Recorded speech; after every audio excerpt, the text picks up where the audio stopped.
Yeah, I've seen it all. From corner hustles to courtroom busts. From fast money to feds knocking at dawn. I took bullets, did bids, buried soldiers I called brothers. But I ain't here to glorify it. I'm here to break it down. This ain't gossip. This ain't no rap blog. This is history, straight from the pavement. You tapped into Crime Town TV, where street legends live on in ink, not in rumors. I'm Hank, the voice that survived it all. Now I'm telling it all. Let's talk about it. Anybody that wants to support the channel can cash at me at CHank for promotion. Contact seasworld215@gmail.com. What's up, Crime Town TV fam? Tonight we take a deep dive into the story of Felix Mitchell, also known on the streets as Felix the Cat. He was one of the most notorious drug lords in American history, a man who rose from the gritty San Antonio village housing projects in East Oakland to control an empire that stretched across states. Felix was more than just a criminal. He was a complex figure blending ruthless violence and street business savvy, public generosity and terror. His legacy still echoes in Oakland streets, shaping drug trade and urban life decades after his death. Buckle up, because this story is about power, pain, loyalty, and betrayal in one of the country's toughest neighborhoods. Let's get into it. Felix Mitchell was born and raised in San Antonio Village, a public housing project in East Oakland, defined by poverty, neglect, and little opportunity. Growing up in the 1950s and 60s, Felix experienced firsthand the systemic racism, underfunded schools, and economic hardship that shaped many young black men's lives in urban America. School wasn't for Felix. He dropped out early and found the streets far more compelling and, at the time, lucrative. Like many before him, drug dealing quickly became the only viable path to financial survival and respect. But Felix wasn't just another hustler. From a young age, he had a keen mind for business and leadership. He formed a tight circle of trusted allies, whom he called "my other brother." This network evolved into a highly organized gang, known as the 69 Mob.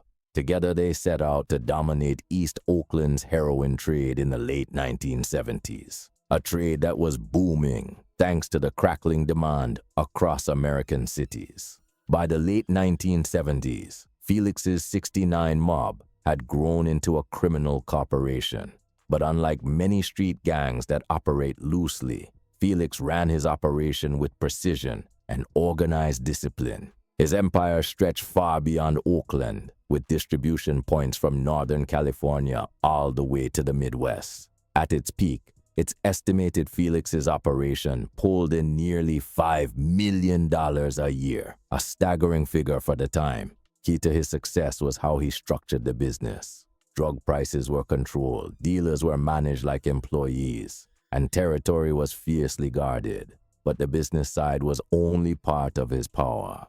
Felix's reign was enforced through violence, drive-by shootings, arson, intimidation, all tactics used to keep competitors and law enforcement at bay. His organization had reach and reputation, and few dared cross the 69 Mob without paying a deadly price. Felix Mitchell was a man of contradictions. To many outside the community, he was a drug kingpin, a menace responsible for flooding the streets with heroin and violence. But inside East Oakland, Felix cultivated an image as a folklore hero, a man who gave back, sponsored community events, and donated to churches. Residents remember him as someone who threw parties for the neighborhood, helped local kids, and even paid funeral expenses. His generosity earned him respect and complicated the city's attempts to dismantle his empire. This duality, part tyrant, part benefactor, made Felix a powerful figure woven into the very fabric of Oakland's social life. It also made it difficult for police to secure cooperation from witnesses and residents, many of whom saw Felix as a symbol of black success in a society that marginalized them. Despite his power, Felix's empire was never without challenges. Rival gangs were fighting for control, most notably the Mickey Moore faction and the Funktown USA gang. the competition spilled into the street in a brutal war for territory and supremacy. Oakland became a battlefield with rampant shootings, fires, and death. Innocent bystanders were caught in crossfire, and neighborhoods were terrorized. These turbulent years in the 1980s marked a spike in urban violence that ruined countless lives.